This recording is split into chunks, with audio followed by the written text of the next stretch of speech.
Time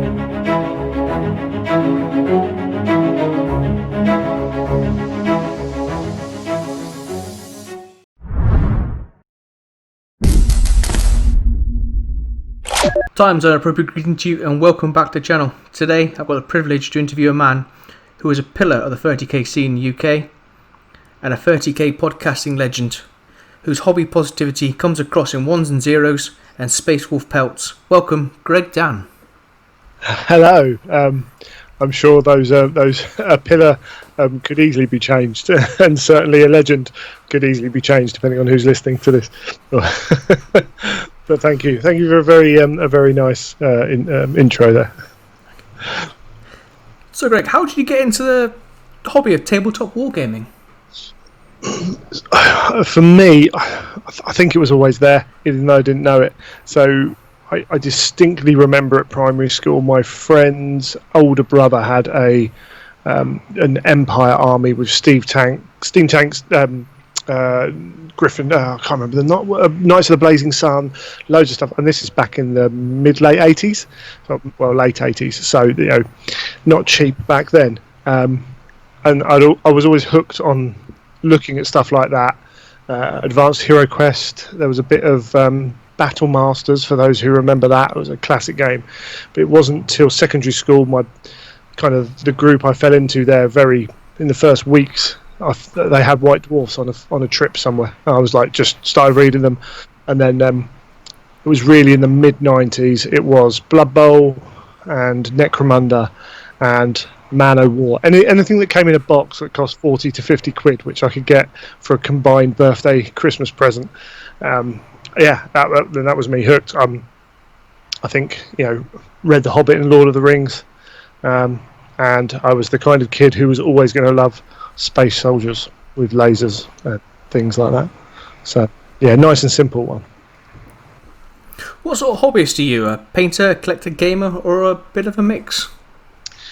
I'm definitely a mix, but more towards the gaming and the lore, actually. I think reading right from before Black Library was a thing, reading the books that GW put out discussing the lore of all those unknown tales of the Horus Heresy back in the day before there was anything codified.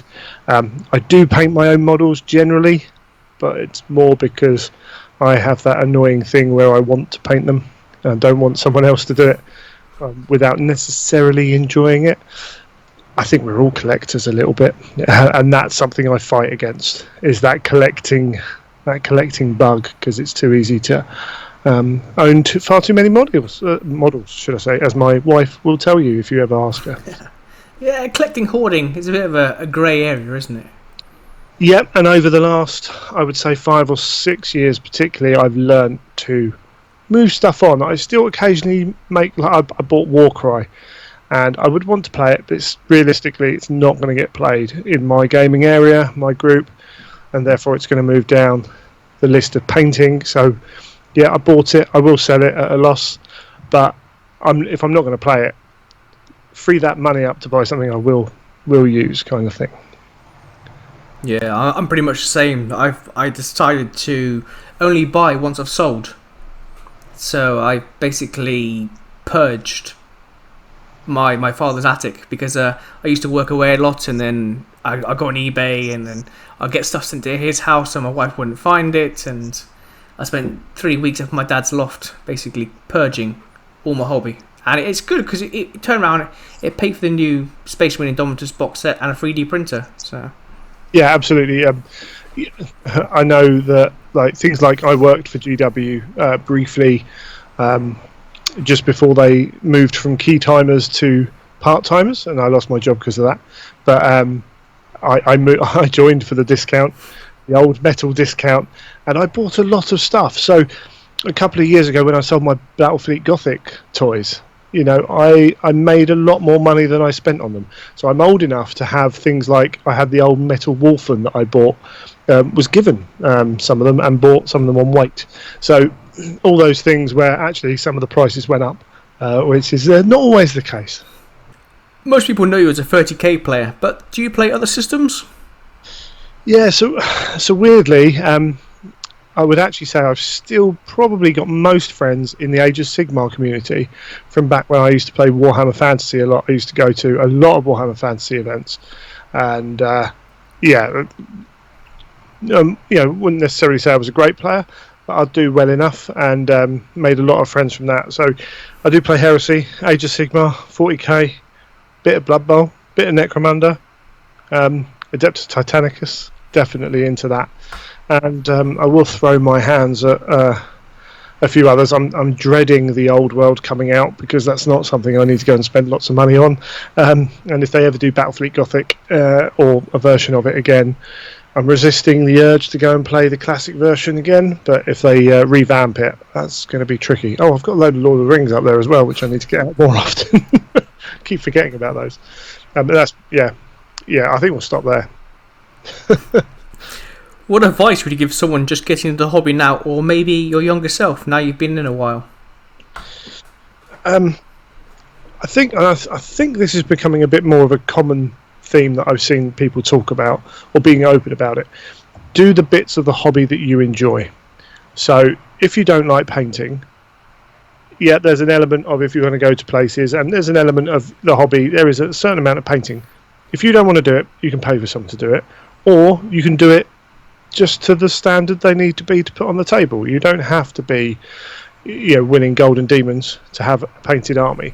So if it's stressing you painting to a certain level, don't worry about it. Chill. Just I always say my painting style is to fill in between the lines, and that's good enough from 3 foot. I get compliments on my armies, and sometimes that's just because I've chosen the right colours and they look good. But the painting itself is probably just below average, I would say. So if you really like competitive gaming, cool, crack on with competitive gaming. If you really like telling stories, do that, but don't let all those other aspects draw you away from the bits of the hobby that you like. Have you ever had an extended period out of the hobby? No. Unlike most people, I didn't go to uni. I don't drink, and I was useless with women. So the reasons that a lot of people get out because they're, slightly embarrassed of the hobby, or drinking takes over, that kind of thing. I never really had. I'm also quite a stubborn guy in that if I like something, I'm quite prepared to say I like it. So there was a time which would have been my uni years, where my gaming friends disappeared off different places where I wasn't playing, but I was still going into store, still reading the books, keeping in touch. So I've never really had any time away from it. What's the best part about the hobby for you? It's the people. So I'm lucky enough that when I went to Gen Con a number of years ago, I got to stay in my good friend David Whiteheck's house, who does the Garage Hammer podcast. Before that was the first time we'd actually physically met, was he put me up for a few nights. I know that I can go out to Oz, to New Zealand, around Europe, and I know that there are friends in all those places. Haven't met all those friends. We've talked online or whatever, but I know that they're there. And also when I look at my wedding, almost all the people I invited who weren't family, almost all of them were gamers or involved in the hobby in some way. So at the end of the day, I still go on a Tuesday night to my gaming club, even if I don't have a game, because that's my time to see my friends. On the flip side, what's the worst part, or maybe a part that you feel could be improved about the hobby? And there's always something. I'm reticent to say it, but it's also the people, because first off, you've got to identify. I think, again, this is something maybe as a bit of advice. You don't have to be on board with what everyone else thinks or believes or what have you. So if you're on a group and you feel that you should be on that group because they talk about your game system a lot, but you don't like the majority of what's being talked about or how they talk about it, then leave. There's another group. I think it's a small bit. It's a small part of the community. They're sometimes quite a vocal part. We've got a lot going on Twitter at the moment about certain people who don't particularly think GW are heading in the right direction with certain things like that. it saddens me because people, particularly people who are new, they don't know the history, the background of these people who aren't necessarily, like, everyone's got a motive. So, I am, over the years, I've grown to be a bit more positive. People will call me a GW fanboy. It's cool, whatever. But when I say something, you attach that value to it. That's fine. I don't think it always happens on the other side. The people who tell it how it is, they also have a viewpoint. So it does also affect what they say. So yeah, if you are, particularly for newer people, I think, like, look around at what other people are saying, because I've seen people join communities, look at 2 or 3 posts on a forum, and leave that community, and I think that's really sad. Yeah. What keeps you in the hobby? Again, friends is a big thing, but I think any time that I'm playing a game and I maybe fall out of love with it a bit, or I don't like something they're doing, it's always the lore. There are lots of game systems out there. Games Workshop, as a games company, are mammoths compared to anyone else. And some other game systems had their shots at GW a few years ago. They really did put together some good stuff. But so far, none of them have ever had a background that's grabbed me like GW. And that's not just because of the weight of how much there is now. It's because of the style of it and what they've done with it. And I look at my bookshelf with, I don't know how many Horus Heresy books I've got, including all the novellas and everything else, and then all my other GW books. And if I wasn't playing, I'd still be reading. How do you deal with a burnout or like a hobby mojo period of time? That's always a tricky one, isn't it? Yeah. Sometimes I walk away. I just, particularly, we're recording this in the middle of the pandemic. I'm working. Work's very stressful. I'm knackered. Sometimes I'm losing a night where I just come home and sleep, and I'll go for 2 weeks without doing any hobby, and I just won't beat myself up about it. I think it's the key, because it will come back. Sometimes I'll just shift up the project I'm doing. If I'm painting Space Marines and I'm getting bored with it, go through my bits box. Oh, I've got a Blood Bowl team that's 10 models, 11 models, whatever, to paint.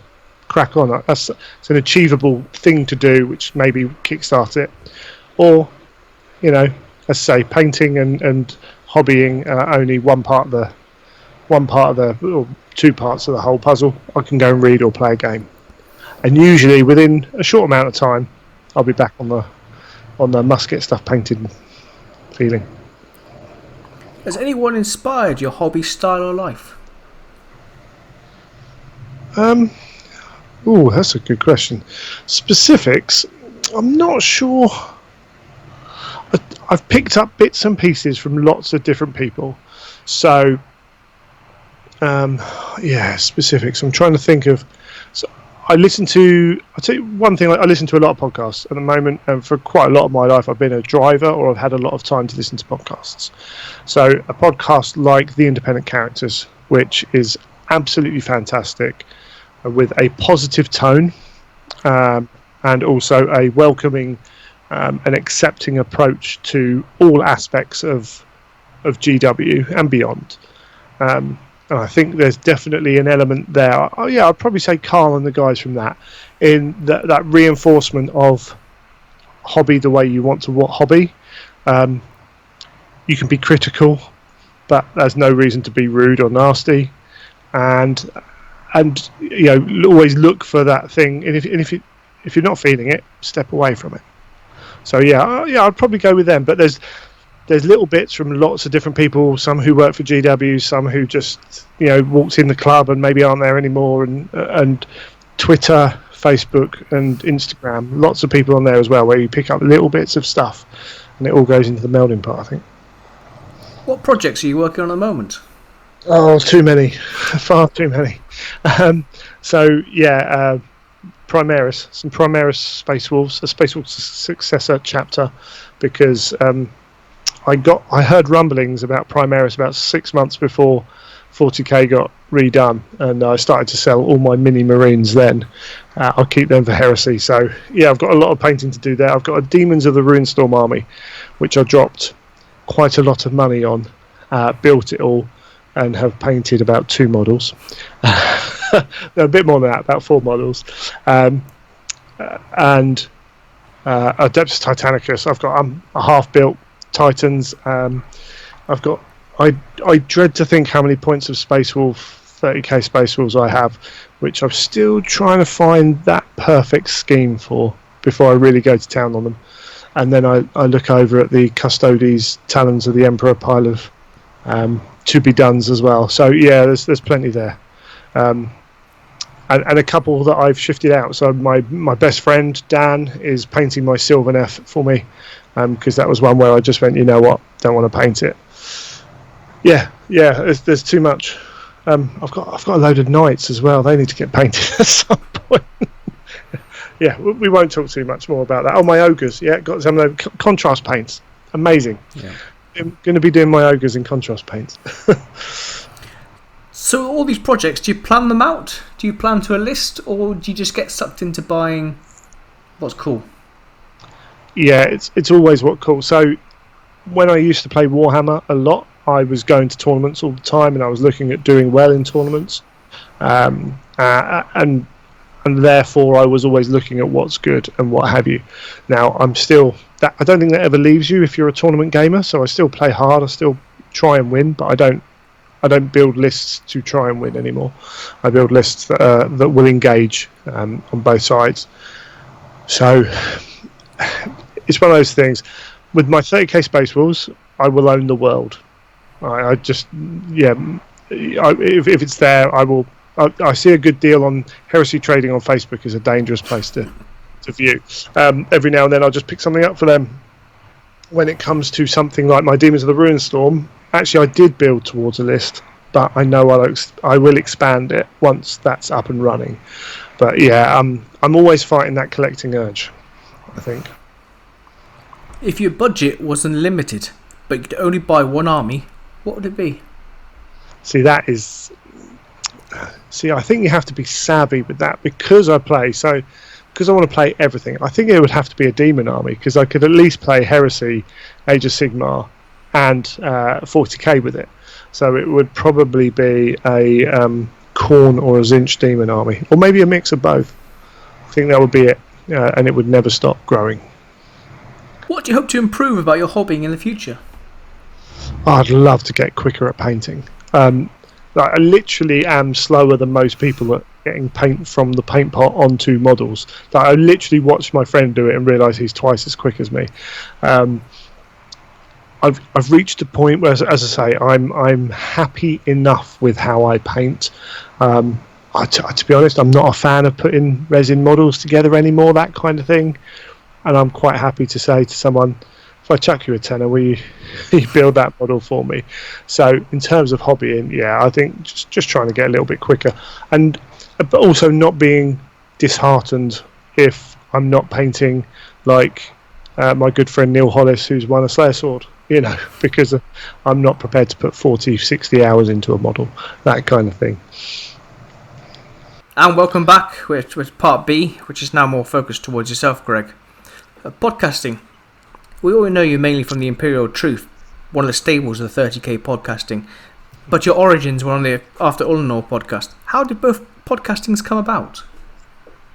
So After Ullanor was that I spoke earlier about that first trip out to Gen Con and staying with my good friend David Witek, and someone had been badgering him for a while on his forum for his other show about reading the Heresy, and I just kind of went, just get on and undo it, and he knew I was big into it, and then all of a sudden he started asking me questions because he's not that up on the 40k lore at that point. So he was like, is this? And I'm like, just stick with it, you'll be alright, okay, that will explain itself later. And while we were there, we were chatting for a couple of hours, I think, about the Horus Heresy, and we were like, we should do a book club. And technically, it's not really a book club, but we did deep dive read-throughs, looking into the background of it for 14, and a half books or 13 and a half books before.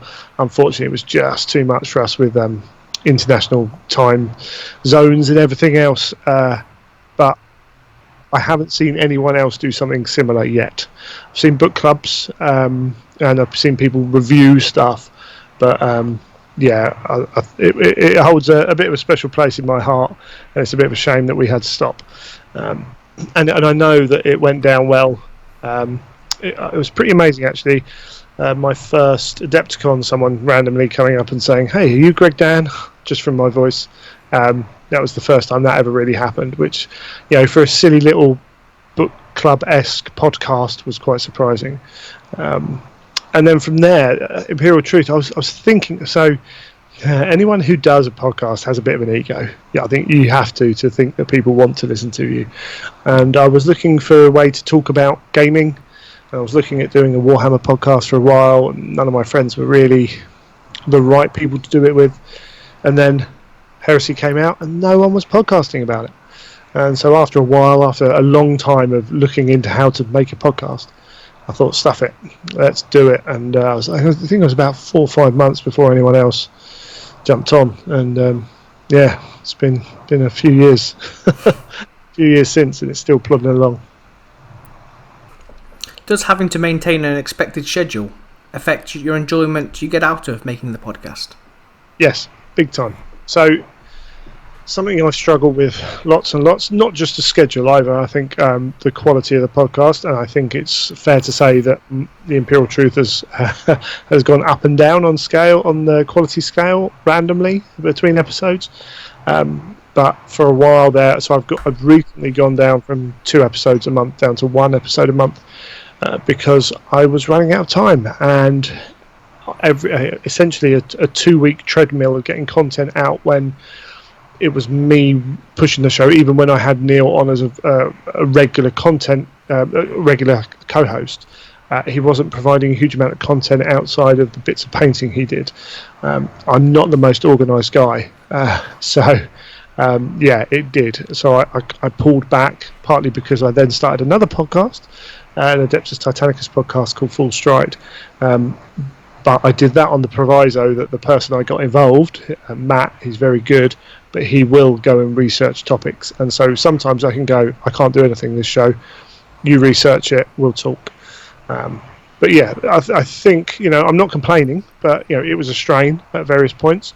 But people support the show, so it's not like there's no woe is me. At the end of the day, I choose to do it, but it can take up a lot of time. You've now reached a whopping 130 plus episodes of the Imperial Truth. Have you got maybe a top 3 which you'd point people towards? I should have looked up numbers, shouldn't I? I can get them to you. I'll post in the links below.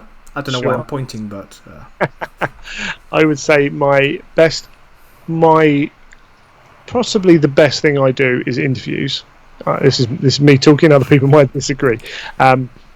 And going to events and just being bold enough to ask people, because usually that's it. I've got to know most of these people because I've gone up to them and said, can I interview you? Or I've sent an email. I think it's episode 100 where I interview Mr. Dan Abnett. The Aaron Debsky-Bowden and John French interview, which was shortly after Praetorian of Dawn came out, and talked a bit about expectations and that kind of, not long after Master of Mankind as well, from Aaron. And then possibly, again, the other Aaron interview, actually. I think because of the nature of Aaron can be quite shy, quite retiring. It's hard to pin him down. It took a months, I think, to pin him down for the first interview. So I think my interviews are some of my favourites. So I'd probably go with those 3. I'll try and get you some episode numbers for those. Let's move on to events. You've run many events now, but with running the events comes responsibility of running them. Do you miss playing in events when you have to be in charge?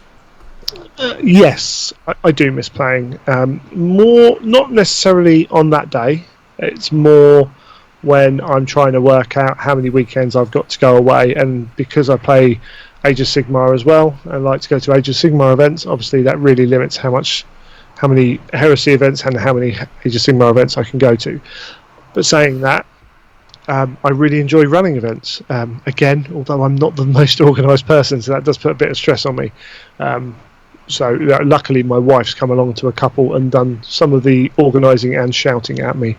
But yeah, there's for anyone who's not tried, who's curious in either running an event or helping out run an event, I'd say give it a go. There's lots of advice out there on how to do it.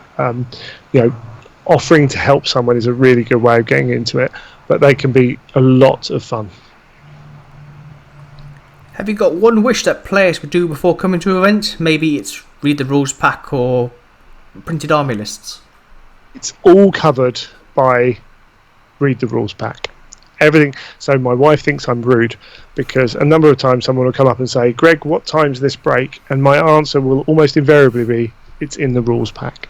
Because if you read the rules pack, if I tell player one that I look it up, find the time, say it to him, that person's going to come back every time. Now, it doesn't mean I hate these people or anything like that, because I can be that person at times as well. But when you talk about having printed army lists, if that's in the rules pack and they haven't done it, then they've not read the rules pack. People send. I ask for all my lists to come in a certain way. When people don't do it, and then you can't get hold of them for 4 weeks because they've gone away somewhere. All of it's in the rules pack. If they followed the rules pack, there'd be very few problems. And if there are, then I have to hold my hand up and say, that was my fault. I can't be annoyed at someone if it wasn't put in there. Have you got a standout moment from when you've been running an event, like a standout experience of like, yes, this is why I'm doing it? I think probably Blood and Glory, the first Blood and Glory that we had Heresy. So I was going to say a London GT, but it would have been for very different reasons. The Horus Heresy it's one of those game systems where I think it can be closed off to people who don't play it. And sometimes that's the community not being particularly open. Sometimes it's just because it's not talked about a huge amount by Games Workshop. What's beautiful is when you then turn up with 60 odd players at an event and people say, oh, I didn't realise that many people played it. And then some of the armies, because it tends to attract people who I hate to say this. So there are lots of people out there in all game systems who hobby a lot and very well. Because of the nature of Heresy, it's just a slightly higher percentage. That's all it is. They're not any better than some of the people who do amazing 40k stuff and amazing Age of Sigmar stuff. But because there's not a tournament, I don't run tournaments, so there's no rush to get the new unit painted, which is fine. That's what it is. Because there's none of that, people try and tend to bring the armies that they really like and enjoy. So our first Blood and Glory, when we lined up our best painted opposite the 40k best painted, people were queuing up to vote for 40k and all their heads were looking at the Heresy stuff. And in a lot of cases people were saying, I've never seen that before, and I've never seen that before, and I've never seen that before. And I think that's kind of one of my proudest moments, was like putting the flag in the ground for Heresy, a big event in the UK, and saying, yeah, there's 60 people here and there's some amazing stuff going on. Come and have a look.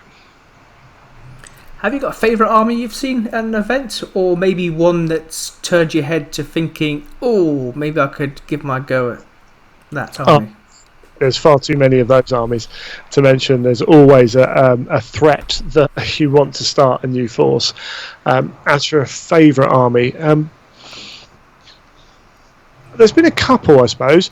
So I'm a big fan of subverting the traditional view of a legion, particularly. So a guy called Willard, to my first ever event, bought a all-drop podding Imperial Fist army, and it's just not something that people normally do with Imperial Fists. So from a list concept, I was like, that's awesome, I really like that, and it played really well. And it also, the other thing was, it played against the meta, so a lot of people weren't ready for it, which I always think is a bit fun as well, when you can drop something on it like that. In terms of like looks, there are quite a few, and I'll only name one person. I could name a whole list of people, but my co-host actually on the Full Stride podcast, Matt, is Matt Woodsmith. You can find him on Instagram at Captain_Talos. He has a World Eaters army, which appeared on the stream when we were at London GT, and it's just gorgeous. And but he also then the next year he brought it to an event. He'd put some beastmen in a tower and made it into this whole different army, but with a lot of the same stuff. He's a very good painter without being a competition level painter, but he has the good ideas that go with it, which just means his armies always look great. Just to let people know, we are recording this in August 2020, so the UK is slowly coming out of the major lockdown of COVID-19. Do you feel that events are still able to be carried out, but with measures in place up to the point where they were before? Or do you feel, for example, large restrictions will be placed on the number of people in the future? This is my biggest problem with the whole thing going on. We just don't know. I haven't got an answer, and I just wish we did have an answer. Even if that answer was 12 months away, at least you'd have an end goal to aim at, so you could start planning. We talked about Blood and Glory this year. We cancelled it pretty early because it was just clear that even if everything was all right, we didn't want to do it. I'm looking at AdeptCon 2021 thinking I want to be there, but what's the situation going to be like? So, I'm going to be cautious around that. I've seen a few local small events starting up, and I'm sure you can have a 20-odd person event in a village hall, and that will probably work with spacings. Unfortunately, to make larger events work, you need to pack people in, and also once you go past a certain level, you've also got the worry of choke points when it comes to toilets and food and things like that. And unfortunately, they're actually probably a bigger problem than finding the space. Is if you've only got 3 sets of toilets in a big hall and you've got 200 people, that's not really going to work. So yeah, we've got to hold our breath on that one, I think. I know you recently dropped a podcast about event running, and I'll post a link in the description below. Have you got any tips and advice for people wanting to run their own events? So I've always said, and people might, I've seen a lot of people say running events is hard. I don't think it's hard. I think running events is actually, it's medium difficulty. What it is a lot of work and a lot of planning. And if I can do it, anyone can do it, because I'm terrible. And regularly, my packs are coming out. I'm writing them last minute. If you've been to an event, then you know roughly what you liked about that event and what you didn't like. Make sure you're not running at a loss. I know some people do run first year at a loss and everything like that. I think for most people, you don't have to run at a loss. Like, make sure you've got a bit of a buffer. If you want to run a 30-player event and you're only going to break even if all 30 players come, what do you do if you only get 24? So, plan that all in. And excuse me. And if you get the information out there early enough, then it'll work. I ran my first event was 20-odd players. People came from Cardiff because I knew them from being on the scene, and there were a few hiccups, but we resolved everything. The pack had almost everything laid out, kind of planned it all. So yeah, I would say go for it, but plan. So it's not hard; it's just a lot of work. One of the throwaway comments about 30k used to be, it's just Marines versus Marines, it's boring. But now we're seeing more and more armies like Colts, Solar and Demons popping up. Is that thought still valid, or was it ever valid based on the way you could tailor each legion using their own rights of war? Yeah, I think this fundamentally depends on whether you like Space Marines or not. There's a lot of people out there who just don't care for Space Marines and don't like playing them either. So undoubtedly, you're going to play a lot of Space Marines. I personally feel that more than I feel that each legion has enough of a flavour in it that generally people play to some kind of style that's traditional for that legion. I often compare World Eaters players to Orc players. I think they generally and you can almost always entice a World Eaters player to charge you by calling them a coward if they don't. I used to be able to do that with Orc players, when you're playing friendly games as well. But in that instance, you do see a lot of World Eaters players will be quite infantry heavy. An Imperial Fist player might be sat back. There are styles within that, but it just depends how much you like Space Marines. But yes, you're right. The Demons of the Ruinstorm and everything else. I mean, there are lots of options.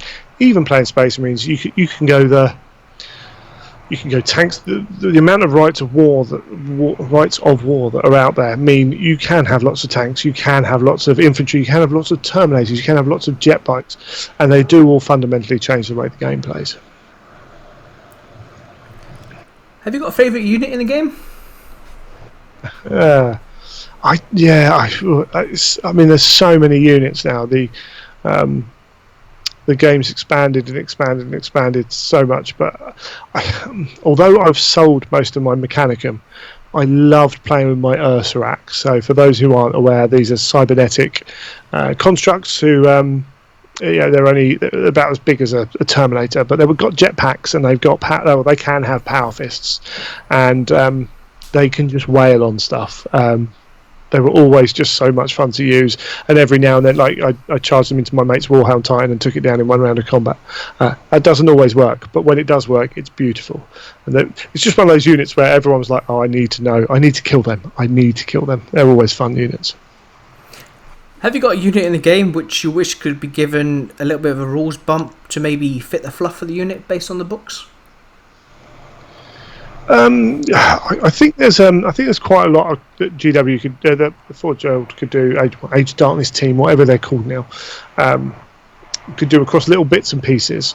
I think just giving Space Wolf Terminators, the Varagir Terminators, 2 wounds each for starts, just because it's so sad that they don't have it, and yet many other Terminator units do. I feel in general there are a couple of legions that appear to struggle a little bit just on age, and maybe we'll see an update for them soon. But I think in general everything plays the way it should, whether it's quite worth the amount of points that you're paying for it. I think they've been pretty good at making everything feel right, which I think is the most important thing. If GW came up to you and said, "Look, Greg, we're starting a new starter box set like Betrayal of Calf and the Burning of Prospero," what would you put in the box set which you think would help people improve their legions the most?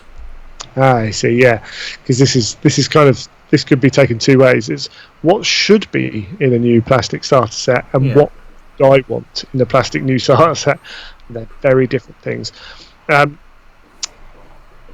I think if we're looking at, we've got Mark IV and Mark III armour out there in boxes available.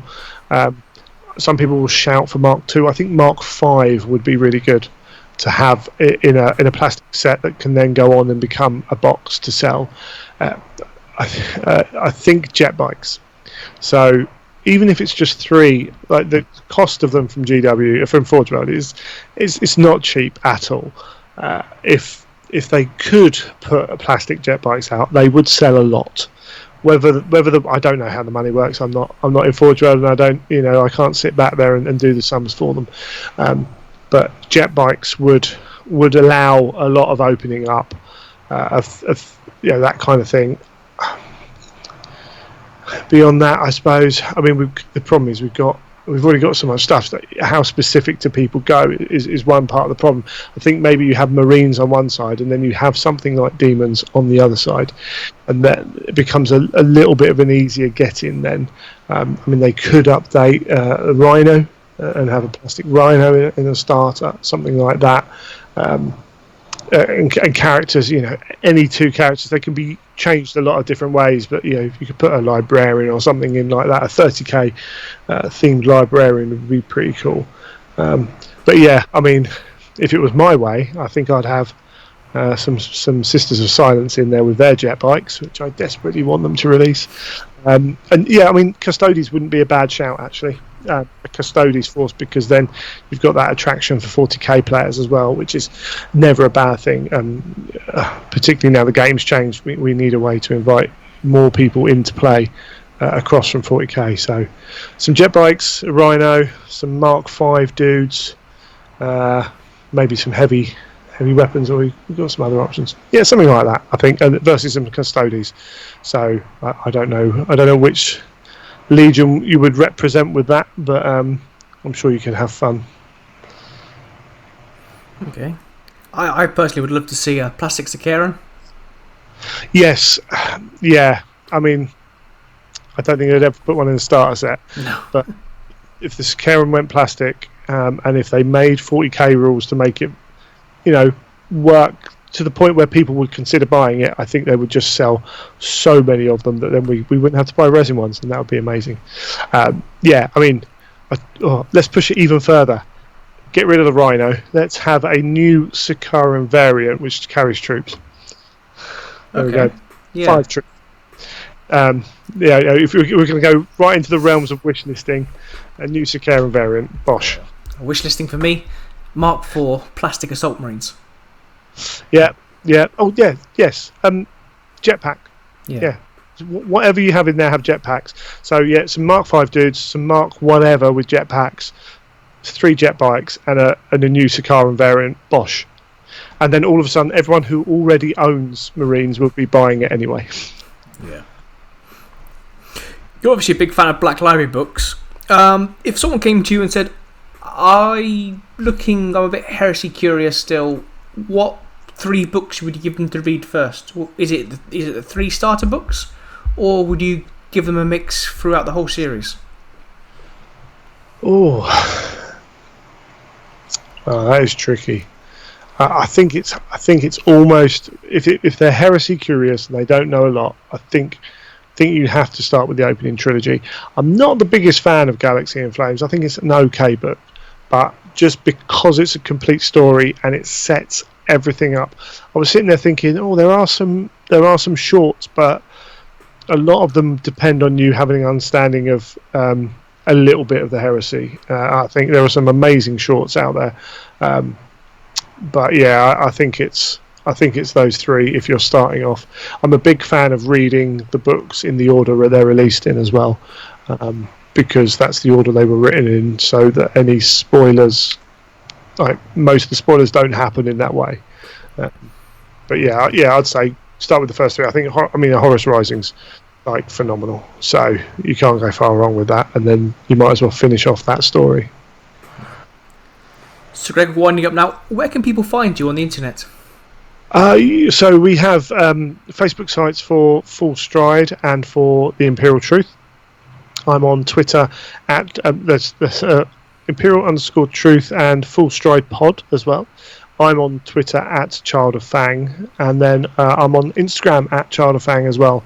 And if you want to listen to the podcasts, my website, I'm having problems with my website at the moment. I need to spend some time sorting it out. They've changed stuff and I can't make it work. I'm not quite a Luddite when it comes to the internet, but things have passed me by over the last few years.